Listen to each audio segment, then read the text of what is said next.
रावण, ये नाम सुनते ही शक्ति और अहंकार की एक तस्वीर आंखों के सामने आ जाती है। लेकिन क्या कभी सोचा है कि उसके विनाश की कहानी असल में एक टूटे हुए वादे में छिपी है? चलिए, आज उस एक निर्णायक पल को समझते हैं जिसने एक महान राजा के पतन का ब्रह्मांडीय विधान ही लिख दिया। तो कहानी शुरू होती है युद्ध के मैदान से, जहां सब कुछ दांव पर लगा था। लंका का महाशक्तिशाली राजा रावण अब हार की कगार पर खड़ा है।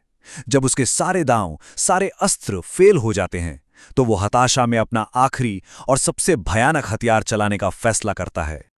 और इन शब्दों के साथ रावण एक ऐसी विनाशकारी शक्ति को बुलाता है जो सच में पलक झपकते ही युद्ध का नतीजा बदल सकती थी। तो ये ब्रह्माग्नि अस्त्र था क्या आखिर?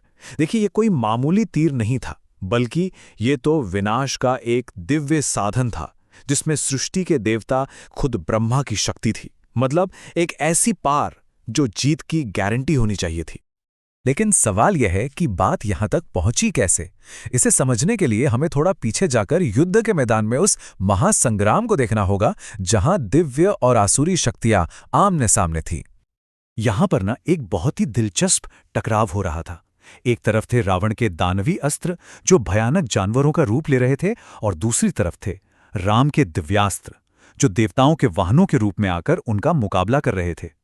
तो ये सिर्फ हथियारों का युद्ध नहीं था, ये दो विचारधाराओं का युद्ध था। और नतीजा ये कि बात कहीं नहीं पहुंच रही थी। एक तरह का गतिरोध बन गया था। रावण ने अपने 10 सिरों और 20 भुजाओं की पूरी ताकत लगा दी, पर वो राम और हनुमान के संकल्प को तोड़ ही नहीं पा रहा था। और हर नाकाम हमले के साथ उसका गुस्सा, उसकी निराशा बढ़ती जा रही थी।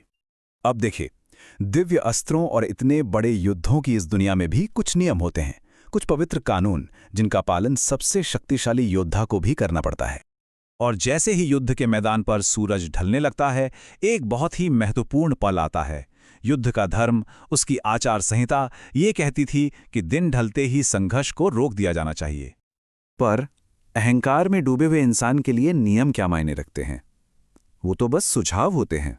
और यही वो मोड़ था जहां ये लड़ाई एक आम युद्ध से एक आध्यात्मिक युद्ध में बदल जाती है। और इन शब्दों में रावण का अहंकार साफ झलकता है। वो खुलेआम पवित्र नियमों को चुनौती देता है और ऐलान करता है कि उसकी अपनी मर्जी, उसकी इच्छा ही सबसे बड़ा कानून है, सबसे बड़ा धर्म है।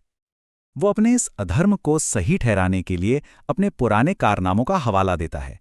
उसका लॉजिक बड़ा सीधा था कि मेरी इच्छा ही मेरी शक्ति है, और इसके आगे ब्रह्मांड के नियम या नैतिकता का कोई मतलब नहीं।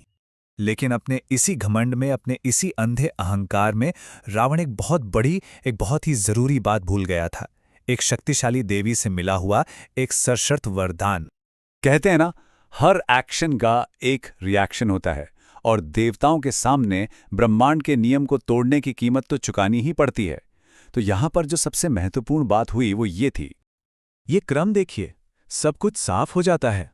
माता तारा की सुरक्षा एक तरह का कॉन्ट्रैक्ट था, कोई ब्लैंक चेक नहीं। और जैसे ही रावण ने धर्म के पालन की शर्त तोड़ी, ये कॉन्ट्रैक्ट उसी पल रद्द हो गया। और तब स्वयं देवी हस्तक्षेप करती हैं। वो रावण पर हमला नहीं करती, नहीं, वो बस अपना दिया हुआ सुरक्षा कवच वापस ले लेती हैं। उनकी कृपा अब क्रोध में बदल चुकी थी, और रावण अब पूरी तरह से अकेला और असुरक्षित था। और ठीक उसी पल, जब रावण का वो अजय अस्त्र हमला करने ही वाला था, अचानक एक जबरदस्त दिव्य रोशनी पूरे युद्ध के मैदान में फैल जाती है, और वो अस्त्र बीच रास्ते में ही रुक जाता है। उसकी सबसे बड़ी ताकत एक पल में बेकार हो गई। जरा सोचिए, जिस शक्ति को वो अपना सुरक्षा कवच समझ रहा था, असल में वही उसकी हार की वजह बन गई। उसे उसके दुश्मन ने नहीं हराया, बल्कि धर्म को छोड़ने के उसके अपने फैसले ने उसे हराया। तो आखिर में ये पूरी कहानी हमें सिखाती क्या है? ये एक बहुत बड़ा ब्रह्मांडीय सच बताती है कि धर्म के बिना शक्ति हमेशा खोखली होती है। कोई इंसान कितना भी शक्तिशाली क्यों ना हो जाए, वो खुद को ब्रह्मांड के मूलभूत नियमों से ऊपर कभी नहीं रख सकता। और आखिर में ये कहानी हमारे सामने एक बहुत गहरा सवाल छोड़ जाती है, जो आज भी उतना ही प्रासंगिक है कि महान शक्ति रखना एक बात है, और उसे इस्तेमाल करने का अधिकार होना बिल्कुल दूसरी बात। इन दोनों में असली अंतर क्या है?